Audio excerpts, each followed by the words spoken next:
Well, it's something of a post-game show here this week on Waking the Red Weekly, presented by Footy Talks, as we just watched Toronto FC's 0-0 draw with the New England Revolution. Thank you for joining us, whether that's on Waking the Red or Facebook, or, of course, in our live Zoom audience. Feel free to ask questions throughout the show and make comments throughout as we bring our guest on just in a moment here. Michael Leach of 680 News will be the guest today. He'll join us from Greg Vanney's press conference, where he'll give us some insights into what Toronto FC's coach thought of the final group game for the Reds. But just before we get there, guys, I guess I'll introduce you, Jeffrey Nesker, first, wearing his kit with a star. Love to see it. Hey, happy to be here. And Michael Singh, how are you? I'm good, Mitch. Thanks for having me. That's probably the dullest introduction I've heard from Jeffrey P. Nesker. Yeah, well, I guess he's saving it for for the game. We're breaking it down. Yeah. I think that game might have taken some energy out of all of us, the players, us, just about everyone involved in that game. It did seem like there was, not the most energy for a 9 a.m. game, but before we get to that game, before we get to Michael, I just wanted to get quickly your guys' thoughts on the group stage as a whole for Toronto FC. I think, a lot of wild storylines, but in the end, it looks like they could win their group. They're top currently. DC would need a pretty masterful performance tonight against the Montreal Impact to secure that top spot. So I guess we'll start with you, Michael. What were your quick thoughts here?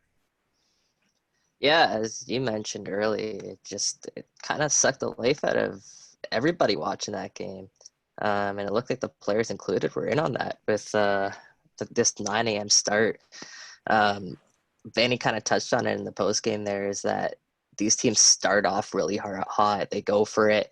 And then by sort of the second half, you start to see them kind of burn out. It's a common trend, he said, throughout the tournament. So I think we saw a little bit of that today, and the result probably was a product of that. Yeah, absolutely, Jeff. We'll get your thoughts on just a moment. So get your carbohydrate snack ready. We'll have we'll need you to have energy later on in the show. But we are joined now by our guest this week, Michael Leach of 680 News and One Soccer as well. Michael, how are you doing? Hey, not bad, guys. Yeah, that was a bit of a, and Vanny said it, as Michael alluded to, the 9 a.m. games. And all of them throughout the entire tournament have really been a tough slog. So, for them to see this out, knowing that really they only needed a draw just to get through to the knockout stage is probably the best they could have hoped for on the day today. Yeah, I guess you mentioned some of them, but your general thoughts on that match. It was certainly lacking the drama we've seen from the rest of the tournament, but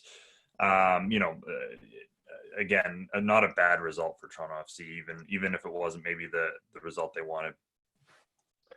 No, I mean it's not the result they wanted. Although I think Vanny was happy with the clean sheet. I think that he said in his availability after the game that was important for the group to get that. Obviously, they started strong, as they have in the previous 2 games before today. One thing though that we've seen with this group that could be a bit of a concern. I don't know whether it's the schedule, which could be a problem, but they start strong and they start to fade as the game goes along. They were not as good as they were in the first half against DC, and the same could have been said today. They very easily could have been nicked for a goal. Bono making a big save there in the second half. Had a couple of moments that were a little bit nervy in the second half that they didn't have in the first half. I wonder, that's something that we're going to have to watch as this tournament goes on, is how TFC plays into the game as it goes along. Do they start to push forward more, or will they start to, fall back a little bit as the game progresses? Mike, are you getting some sun right now or what? Actually, there's a lot of cloud cover, and yes, I am out on my deck. It's cocktail o'clock, boys. It's my Saturday. There's nothing left for me to do today. So, cheers. I love to see it. It's match day. Yeah, you love to see it, man. Yeah, Mike. Honestly, I wanted to get your thoughts on keeping that clean sheet. How important was it for the Reds to walk away with that 0 there, especially with maybe Alex Bono in net? It was huge. I mean, and as you heard Vanny earlier in the post game availability, that Both he and goalkeeper coach John Conway wanted to make sure that they got Bono a game in this tournament. So this seemed like a good spot to get him in. Vanny said on Sunday, in sort of the lead up to this match, that he had sort of been happy with where his team was at, with the exception of the defensive portion of the game. They obviously allowed the 2 late goals against DC, and then the game against Montreal was just a wild back and forth. So for them to put the clean sheet together today, I actually think, dependent on what happens tonight with Montreal and DC, I actually think the clean sheet was probably the most important thing that comes out of today, because they really needed a performance at the back to sort of give me a sense that their whole game could potentially round together as the tournament goes along. Yeah, that'll definitely help that they add Josie Altidore and Jonathan Azario go moving forward to the offense. So it was important, as Vanny said, to secure that back line there and shut him down. Jeff, I don't know if you have a question there. Well, I mean, the question I've got, is sort of become my MO for these chats. I'm going to do a little inside the actor studio and take it macro, Michael. We've been following you on the TFC beat for a long time. So I have one question, and it's the background. What attracted you to this crazy business? And then my follow-up, I'll save. What attracted me to this crazy business? Full disclosure, the station I work for, we've done surveys of our listeners throughout, and one thing that we found is actually the number one sport cited by our listeners is not hockey. It's actually soccer. And we didn't have anyone that could do that. So my news director, who was my editor at the time, asked me if I would take it on. And my first actual assignment was the CONCACAF Champions League quarterfinal against LA Galaxy back in 2012. So one of my first assignments was going and standing in front of David Beckham and asking him questions. And it's just really, it's kind of gone from there. And I mean, I love it. I enjoy it. So, what's not to be attracted to, really? True enough. And then my follow-up is, how has this pandemic changed the specifics of your job, and what's been the most challenge? I have to wear a mask at work. No, it's I work at 680 News. Our studios are in the Rogers headquarters, and typically on any given Monday through Friday, there would be 5,000 to 6,000 people in that building on any given Monday or Tuesday, like today. We're down to about 100 people, and most of them are on the broadcast side. We have as many people working from home as we can, which has made producing live radio interesting at times, but we've made it work. And I think one of the things throughout this pandemic has really been about being able to adapt. And that's one of the big things I think about this MLS is Back tournament as well. And it will be the same thing for other sports as we go forward, is being able to adapt to the ever-changing situations.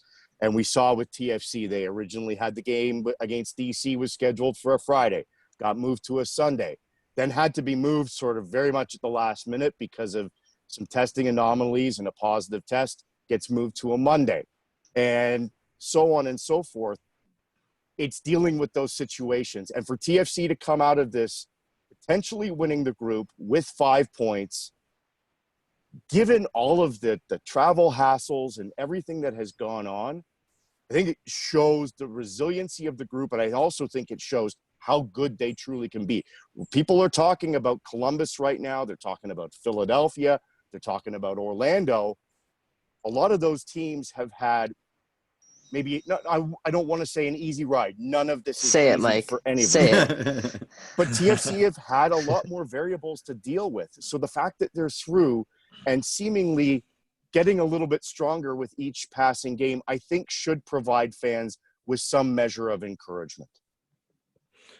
And on the MLS bubble as a whole, no positive tests for the last 3 testing cycles for either players or staff. So it seems like, after the initial kind of pandemonium of what happened there. And obviously still not ideal that two teams couldn't compete in this tournament, but it seems like MLS did a decent enough job at getting things under control and, returning the focus to the field itself away from any virus related chat. But we do have a comment from the chat here, which is that Toronto FC could have used the full 3 points for the remainder of the season, which I guess is something that, in some ways has gotten lost in all of this is that these are still regular season points and, drop points for the third time for Toronto FC. Again, there's two ways you can look at it. You can look at it as they still haven't lost in, 15 regular season games now dating back to last season. But there's also the fact that, 3 draws so far this year and 3 games that I think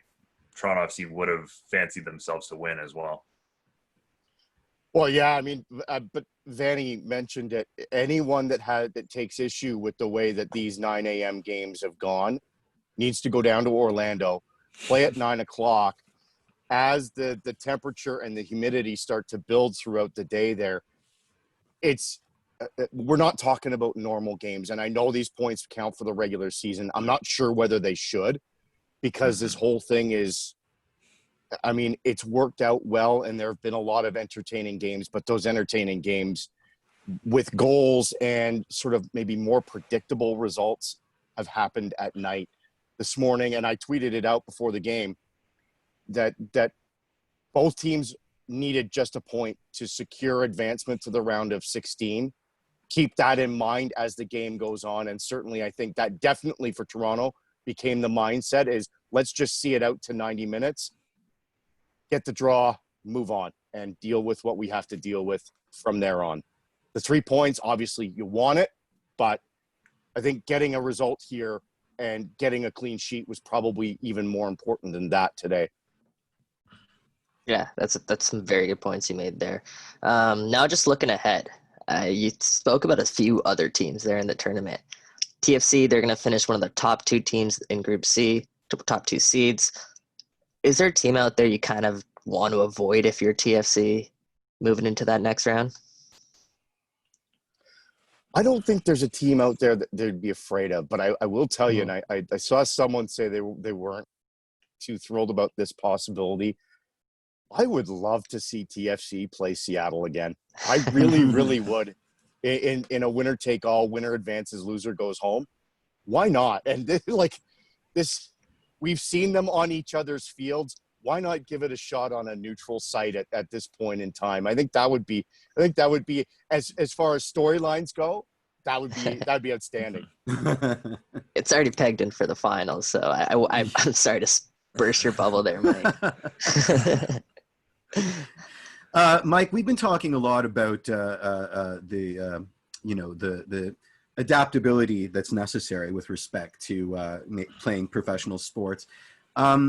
MLS has a plan to continue the season in markets after after the MLS's back tournament. Considering what just went down with the Blue Jays, do you think there's a snowball's chance in hell that TFC and MLS is going to be able to play? The Canadian sides are going to be able to participate in an in-market tournament? In the near future, I would say no, because if the government makes that decision, and we can get into the ethics of all of these things. Should we be playing sports in this time, particularly in the United States? I think there are valid arguments both ways. Do I think the Blue Jays should have been able to play at the Rogers Center? If you're going to allow the NHL to come here and bring the teams into a bubble here, they would have been cohort quarantining at the Rogers Center. I don't know whether the Blue Jays playing here would have been any significant threat to public health. But the fact that the Blue Jays decision was made by the federal government has to send up smoke signals to TFC, Impact, and Vancouver, as well as MLS, that any thought of playing games in the Canadian cities at this point in time is a non-starter.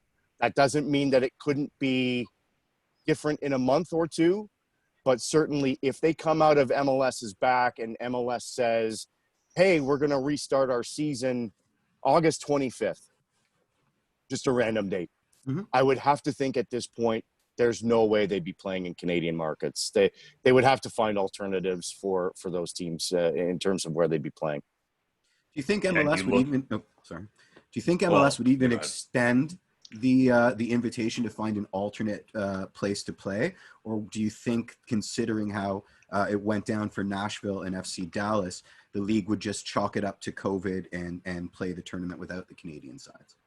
No, I think they would. I think they would extend an opportunity for the 3 Canadian teams to find a place to play. They might have to all play in the same place. Mm-hmm. You never know. But I do believe MLS would extend the opportunity. The situations with FC Dallas and Nashville SC were completely different.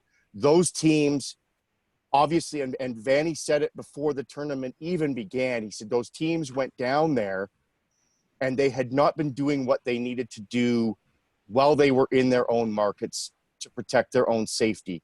They kind of, what happened to them, although it seems very unfair on the surface, decisions were made within those clubs by players, by staff members that put their teams at risk.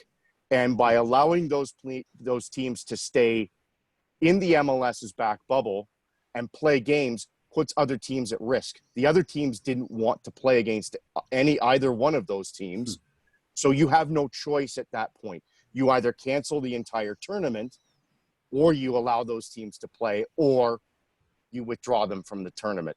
What we're dealing with TFC and with Montreal Impact and Vancouver poses no threat to the health of other players and other staff members. So I think the situations are very, very different in that respect.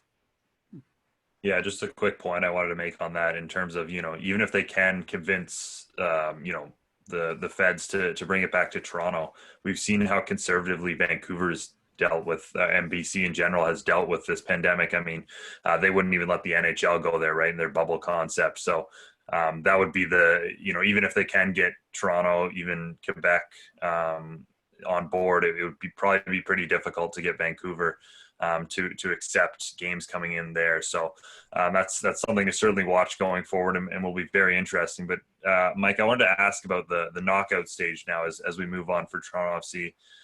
What are the biggest keys here? Because we've had a little bit of a sample size of what Toronto FC can do, what the positives have been so far for them, but also, what do they need to improve on here and make sure they're doing in the next couple rounds to go all the way, as I'm sure will be the team's goal. I think one of the first big keys is that there will be no more 9 a.m. games. That takes it out of you. And I don't know what effect that will have on them as they progress through this tournament. They now will have a couple of days to sort of rest and recuperate, regen out of this game. But, another thing is they're going to definitely want Osorio back. They miss his edginess in midfield. And I don't know if I can find a better term to use than that. Sort of Osorio plays with a real chip on his shoulder, and I think that filters out throughout the group. There were a couple of, not necessarily full games, but there were definitely moments throughout these 3 games where TFC looked really, really passive in midfield and allowed the opposition a little bit too much leeway through midfield. And I think at points that cost them. Certainly matchups are going to be key, but Vanny got an opportunity to take a look at some of his young players. Obviously, Akinola has been maybe a little bit of an aberration coming out of this group stage. But I think really for them is that they want to get Osorio back. The scheduling of the games is now different. And the other big factor is just putting together a full 90-minute performance in all areas of the park. You make some good points there, Mike. I think the biggest key to Toronto FC's success this season, even last season, looking back at it, was their ability to be really difficult to play against in the midfield. And like you said, Marky Delgado, Jonathan Osorio, and Michael Bradley are all key components of that. But Vanny's been comfortable putting Alejandro Pozuelo kind of at that top of the number 10 there at the center attacking mid. Do you think he stays there when Jonathan Osorio returns? It's a good question. I think Pozuelo's looked really good in that position. I don't know whether Vanny will change things up at this point. I think continuity is a big thing. So I don't know whether I would expect Pozuelo to move from that position going forward in this tournament. It's hard to say at this point in time because you really don't know. Although Osorio might be available to come back, will he be at 100%? Chances are he probably won't be. So you might actually look at Osorio coming on more in a second half, sort of add energy to the group if it starts to droop more than anything. But yeah, I mean, Pozuelo's look good in that position, particularly he and Piatti have really found a bit of a chemistry there. Yeah, that looks like it's going to be a lot of fun this year with Piatti, Pozuelo, and Aro down that right side. Kind of building off that, when Osorio does come back, say he is fully fit, is it possible that maybe we see him on the left wing there to replace Tsubasa Endo, who's actually done pretty fairly in his few starts there? It's possible. I'm not sure how Vanny intends to use Osorio once he comes back. Mm-hmm. He's going to need to get guys like now. Piatti's come off in these games. Endo didn't play today, so how Vanny chooses to use the resources going forward as the games, because we're talking about 4 months off here. They've played 3 games in, I think, about 8 days. The games are still going to be coming quick and fast. So I really still think there's going to be a lot of movement within the lineup. He's going to try and keep it consistent as much as possible. But it's possible that Osorio could be used out on that left side. Not sure. Again, I'm not sure how Vanny envisions setting things up because he's been prone to make some interesting decisions that have sort of left us scratching our head. Some have worked, some haven't. And for sure, it's a good problem to have, definitely. Yeah. Michael, beyond TFC, what teams are your other favorites? What teams you got your eyes on in this tournament? Right now, I think Philadelphia is a team to really look out for. Orlando, too, oddly enough. They really seem to have found – I don't know whether it's form or whether they just feel comfortable in the environment or what the case may be. But Orlando has really kind of impressed me. LAFC, though, after that second half they had against the Galaxy, and I know the Galaxy have some issues, I really kind of have to look at LAFC as maybe the team to beat. If they're on their game, they look absolutely unstoppable to me. That's without Carlos Vela. Exactly. That's without Carlos Vela. I'd completely forgotten that they had gone out and gotten BWP. Yeah. I mean, and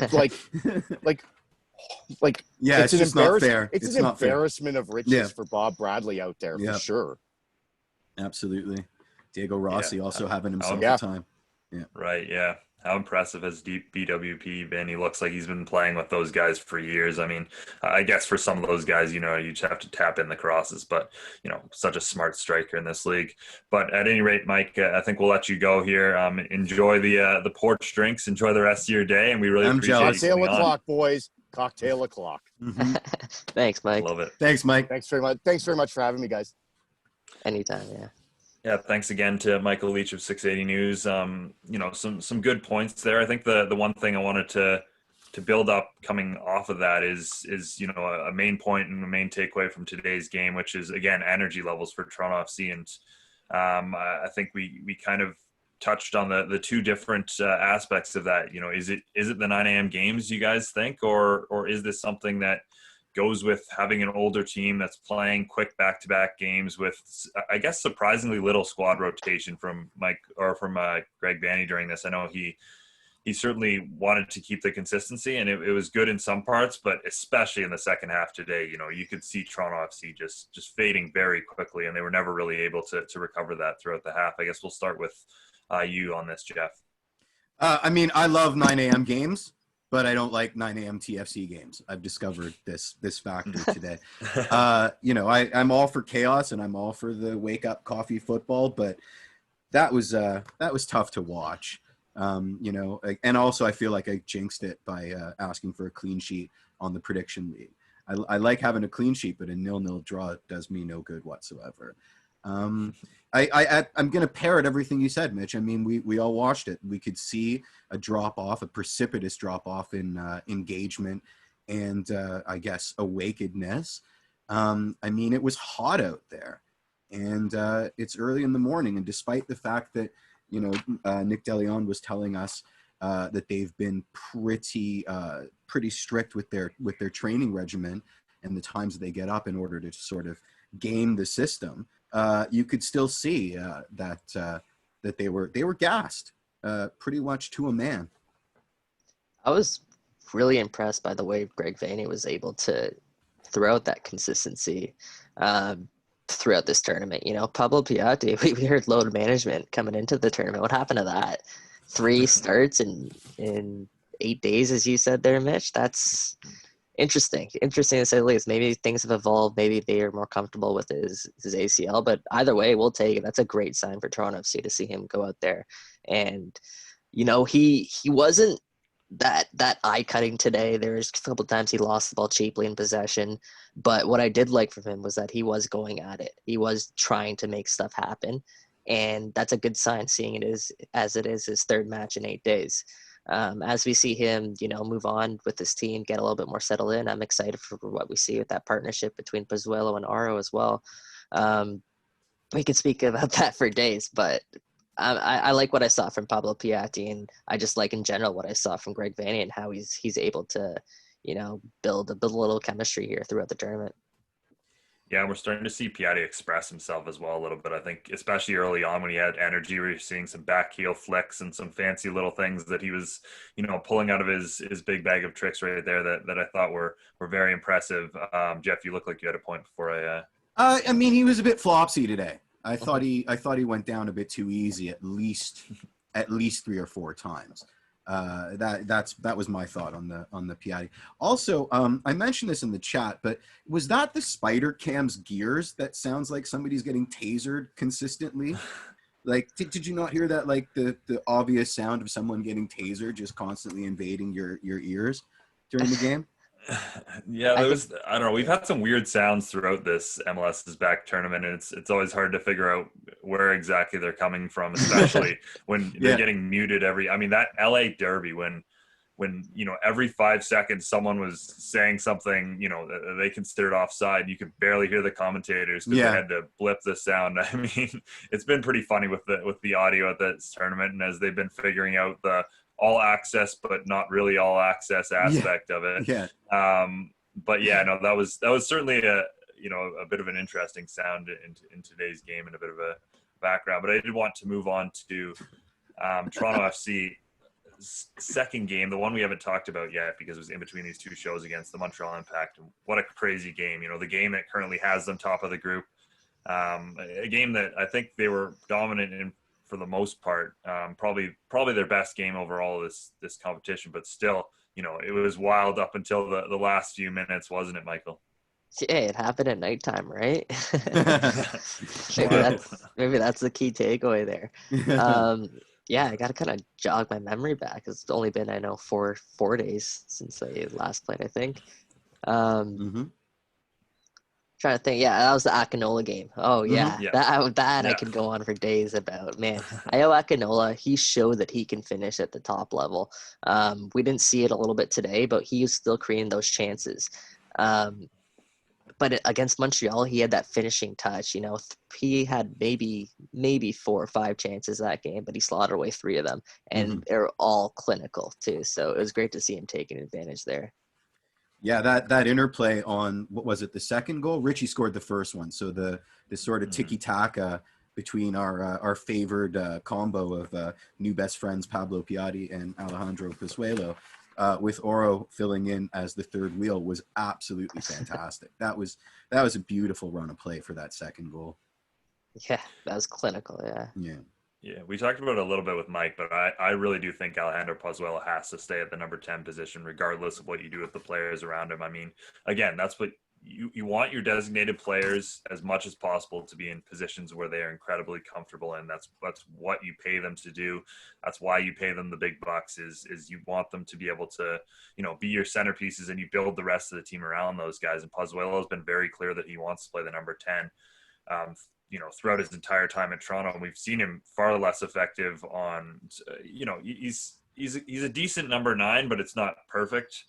because he likes to have those players who run in behind him, and that takes one of those players out of the equation generally. And then on the wing, I mean, he gets lost out there. I think it's just not ideal at all. So I think, regardless of what Greg Vanney does, I think Alejandro Pozuelo has to play the number 10. Yeah, I mean, he was pretty gassed last year, and he didn't defend.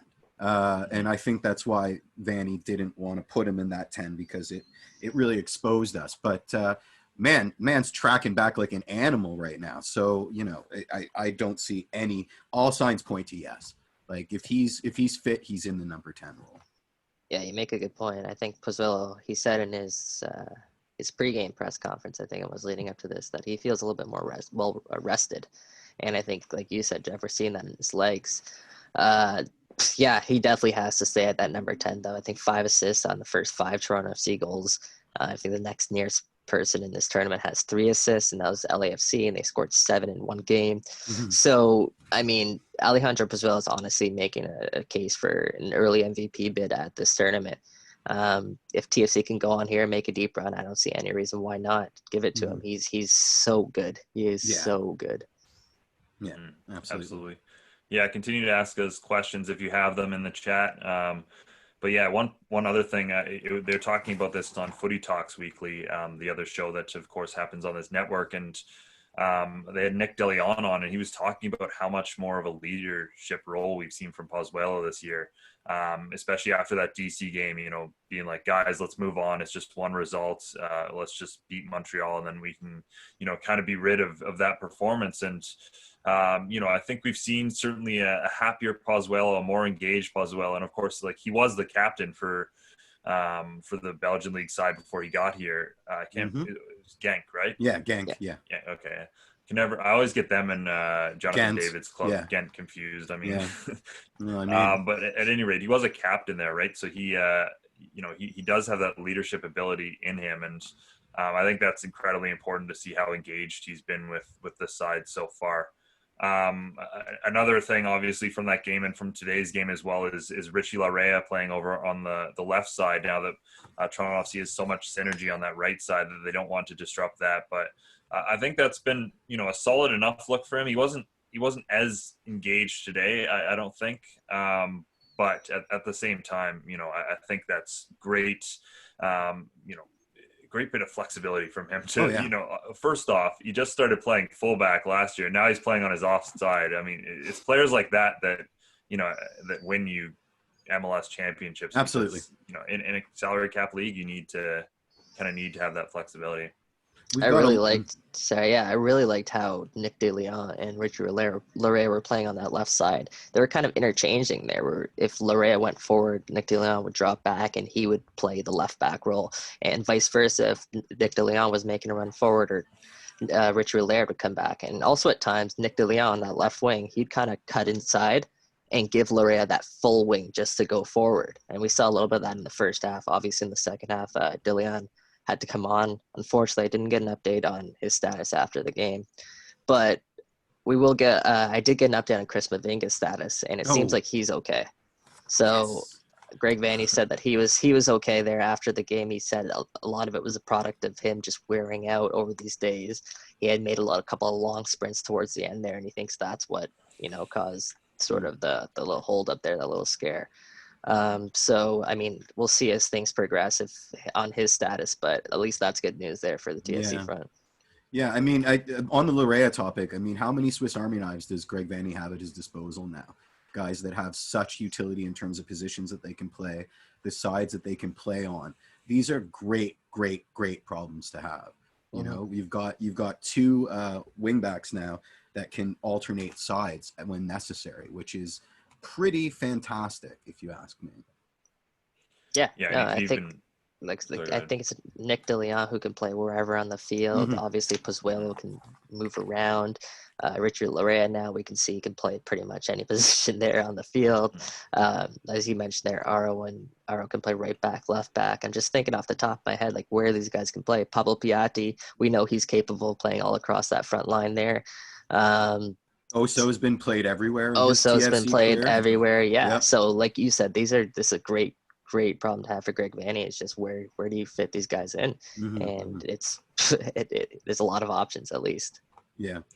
Yeah, I think the Chris Mavinga news is huge because that kind of brings me to our next topic, which has been the one issue for Toronto FC other than the aforementioned kind of switching off for moments at a time. And I think that's been defending in transition. We saw that again today, caught with a flat line sometimes on that one Alex Bono save, whether that was offside or not. That was too close to let, I can't remember exactly who that was who made the run in behind for I think it was England, was it Fagundes? I think it might have been, but potentially, yeah. Either way, nice save from Alex Bono, and shout out to him. Solid performance today. I think he showed why he still is a capable goalkeeper in this league. But at the same time, that's been the one concern for Toronto FC this tournament is sometimes, and they have so many guys who love to get the ball and love to move offensively, and this has been an issue for years, dating back literally, I think, to 2018. Is when they get caught in transition. And we've heard how big these fields are, obviously the heat as well. That's the one thing going forward, I think, that strikes me as a massive concern. Michael, I guess your thoughts on that? Yeah, first of all, yeah, shout out Alex Bono. That again, for him to bounce back, he hasn't played a real game. And, we can talk about that September game against Chicago where he came in for 15 minutes at the end of the match, but he hasn't played a real game for almost a full year now. Yeah, I'm thinking about it, and he's able to go out there and he's able to make a couple of huge saves. There are times, maybe he looks shaky. There are times where he didn't catch the ball the way we wanted him to. But at the end of the day, if you're going to be able to go out there and put up a 0, make a couple of big saves, you're giving your team a chance to win. And shout out to Alex Bono for doing that. I guess moving forward, the biggest questions will be there at the back line and whether or not that depth will have to be called into play. And if it does, who's it going to be, and are they going to be able to do the job sufficiently? And we'll keep an eye on that. Do you think Westy would have made those saves if he had been given the start today?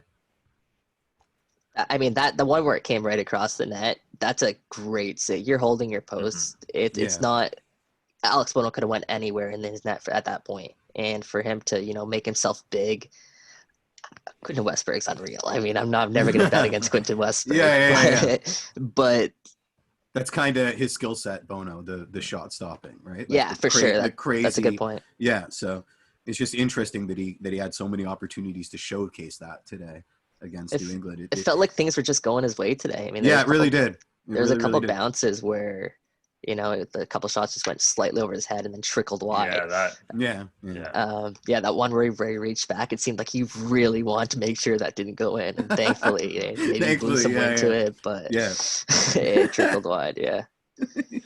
Yeah, it's interesting. I think it's on the whether Westberg would have made some of those saves. I think some of them were, or at least that one maybe was unique to Alex Bono's skill set. I think that's one of the things he does incredibly well. But at the same time, I think there was at least a couple saves or chances Bono had to make saves that maybe were his own doing. Again, with his distribution, he's certainly not as clean as. And we can talk about that potential Michael Bradley penalty as well that came as a result of not great play at the back from Bono and the rest of his Toronto FC teammates. But at the same time, I think at the end of the day, if you're a goalkeeper and you're getting a clean sheet, that's job perfectly done. You can't really ask for much more from him. The one thing I did want to add on that is just with Alex Bono and his distribution there, I think we saw a lot of Michael Bradley having to drop back into the box to come collect the ball. With Quentin Westberg at the back there, TFC have another player on the field, virtually another defender on the field. It's like a sweeper keeper. He has the ability to pick his head and pick up a pass in tight spaces under pressure if he has to. Alex Bono, I don't know if the team trusts him like that, and that's why we saw Michael Bradley dropping back a lot, and thus it wasn't as easy to break the ball up because they have one less player to do so. So that is one, product of Alex Bono appearing in the side, even though he does give his team a chance to win. Perhaps there's a little bit of leeway there offensively the team's giving up too. Yeah. The KJ mentioned that during the broadcast. He said that the gaffer had told his team, you can't play with Alex the same way you do with Quentin. So, we gotta adopt more of a 2017 kind of aesthetic, and I thought they were pretty successful with that. But yeah, I certainly noticed Bradley dropping into a center back position because it gives me hives every time he does it. So yeah. I wonder if another wrinkle to that was the fact that New England did an unbelievable job of marking Wow. Yeah. Michael Bradley throughout that match. I mean, he was on the ball way less than we've seen him throughout the rest of the time. It opened up to Delgado to have a pretty good game, but I think going forward, that's something to watch, because if you can take Michael Bradley out of the game as well as New England did, Toronto FC has to find those same passes from other players, and I don't know if Marquis Delgado can perfectly put that up. So again, that's maybe a case for having Jonathan Osorio back in there and what he can do from there, because again, I think teams are going to start to sit on Bradley if they can find that same success. It's not an easy thing to do because Bradley has such good movement and he'll pop up into spaces. But again, that was definitely an interesting wrinkle to this game. That's actually a strategy that TFC uses, is take away that central midfield, and it starts with Marky Delgado when he presses. So it's kind of interesting to see a team turn that around and use that on TFC, take away Michael Bradley, because that's where everything flows through. What you have to do essentially in that instance is do what Michael Bradley did, is either you drop back to your defensive line, play along their side, so you create that angle for your outlet, or you have to go forward and have someone else drop back into that space for you, like an Alejandro Pozuelo. So if a team does play like that, you'll have Ozo in the lineup, who's really, really good at that. And like you guys said, I think that'll be a good benefactor if Ozo returns and he can kind of ploy that plan a little bit. But credit to Bruce Arena there. Yeah, that's what I was going to say. I mean, Bruce Arena's coached Bradders for a lot of years. So if I was going to bet on one coach to know his weaknesses, it would be Brucey, right? And I think that the game plan was absolutely taking advantage of how familiar Bruce Arena is with Michael Bradley's game. So I am far too afraid of Bruce Arena for someone to say Brucey on this show. So we apologize, Mr. Arena. Please don't come after us. Although that was a fun, we're talking about the audio during this game. It was pretty fun to hear Bruce Arena just yelling at the ref that entire game. He had it in for the linesman. Oh, man. Oh, yeah, absolutely. But let's finish up the show here by looking ahead for Toronto FC. Obviously, a lot of permutations to still happen. A lot of them have to do with the Impact game tonight against DC United. Of course, if DC United can win that by a couple goals, they will win the group. And that would mean Toronto FC play Philadelphia Union on Saturday, which is not a game I don't think anyone wants. Otherwise, it's Sunday, and it could be Seattle again. We remember what happened last time Toronto FC played Seattle on a Sunday. Not maybe the favorite memories of some of the guys in this chat, but what are your guys' thoughts going ahead for Toronto FC here? And I guess again, we don't know exactly what it will look like, but a week off and some chances to maybe rest here, Jeff. I'd rather face Fry, who's kind of half and half right now, than Andre Blake, who's having himself a tournament. I mean, I think Philly's probably got the hottest goalkeeper in the of all the teams at Disneyland. So, again, the standard rules apply. TFC is not going to be afraid of anyone, et cetera, et cetera, et cetera. But personally, I would be more afraid of Philly than Seattle. Yeah, I honestly don't think TFC are afraid of anyone. Like, give me Philly, give me Seattle. I think this team is going to show up on its day. I don't necessarily think I'm not going to guarantee a win or anything, but I at least can say that TFC are going to put in a strong effort and a strong fight. If there's one team I don't want to face, it's got to be Seattle. For whatever reason, they have TFC's number. We've seen it too many times in the past. I think TFC can produce a result against Philadelphia, and I just want to avoid that West Coast team. I don't know. I don't know what it is about those Sounders. They fight, I think I might, and they win. I might know what it is, but that's what it is. Yeah, but I mean, as Michael said, I think at least for this first round, I think Toronto FC is probably the favorite in any game they're going into. They haven't trailed so far this season, so and we've seen what they can do in extra time. We don't want to talk about what happens when they go beyond extra time, but we've seen what they can do in extra time in knockout games before. Just one more question. It looks like. or a comment. Just Yeah, are you Seattle's a trying to coach. read George's scroller? No. Just the, Well, just the comment. the first one, I think he's mentioning, all the preparation that Wetsburg puts into his ability to play is, an outfield player almost when Toronto FC is there. And there was a video that Toronto FC put out of him playing footy ping pong. I think it was him and Aro against Piatti and Pozuelo, which was nice to see the two of them combining even off the field. Looks like they're pretty good friends. But yeah, it's certainly, as far as goalkeepers go in MLS, it's an incredible distributor to the ball. The other one is mentioning that Seattle is a coach versus coach battle. Players wise, it's TFC all the way. Yeah, I think again that'll be a fantastic matchup if it happens. Yeah. I think we're all hoping that it happens a little bit later on in this tournament than the first round, but that'd be a lot of fun, certainly. And we've all been talking about the possibility of that happening. One last question before we wrap up here from Esteem. Was this enough of a run out for Vanny to start Josie next match, or will he stick with Akinola? That's a good question. That's a Michael, Mensa level question. Yeah, no, you're going with Akinola again. If I'm Coach Vanny, at least he's shown through 3 games he's at least creating clear-cut opportunities, not just like half chance, like clear-cut opportunities. And most of the times, if you get that chance, like the one he had maybe in the second half, where I think the goalkeeper for New England there, he made a fantastic save with diving to his right there. It wasn't the best finish from Akinola, but it was still good enough to get that ball into the corner. And credit to New England going the other way, he made a good save. So going back to that question, yeah, I think we start Akinola and bring Josie off the bench if that's necessary. Yeah, draw penalties on his first touch.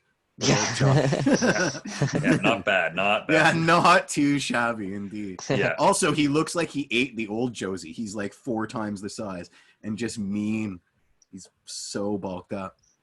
Yeah, it looks. Yeah, I mean, again, the two of them together looked great. Akinola had a pretty decent game again today. Obviously, didn't finish the opportunities that he had, but I think, as Michael said, I think especially in a tournament format, you're going to want to stick with the guys who brought you, and Akinola has certainly brought Toronto FC to the point where they are at. But I think we'll wrap up the show there, Can guys. I just say one thing before we wrap up? I just want to give a quick shout out to Noble Okello. A little 20-year-old to turn 20 yesterday. And, he makes his first MLS match, a young Canadian midfielder. This is a guy that when TFC first got him, they were really excited about him. And they still are really excited about him, really excited what he can do. It's just he sort of dropped off a little bit. So it's nice to see him get his first, MLS game under his belt. And he looked good. He looked solid, in my opinion. Yeah, again, a guy with Bundesliga interests in him. So certainly a player that we'll be watching going forward. And as you said, a very solid debut and something to build on for young Noble Okello. Thanks again, guys. Jeffrey, Michael, as always, Kevin Kennedy for producing the show in the background. And, of course, Michael Leach, 680 News, for joining us and hopefully well into the deck cocktails at this point. You better be on round 2.